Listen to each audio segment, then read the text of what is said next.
এই কাচের বলটা যদি বাসায় বানিয়ে দেন দেখবেন যে সবাই কিন্তু অনেক অনেক প্রশংসা করবে। আসসালামু আলাইকুম সবাইকে।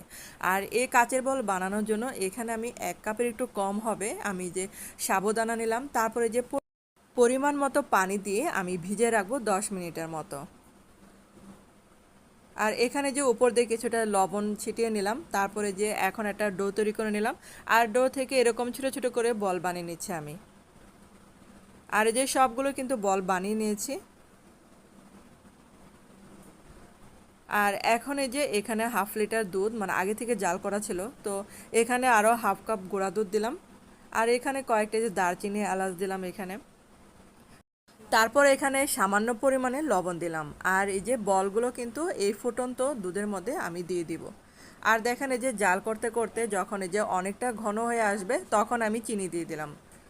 আর জাল করতে করতে দেখেন কত ঘন হয়ে গেছে, তো হয়ে গেল আমার এই মজার কাচের বল।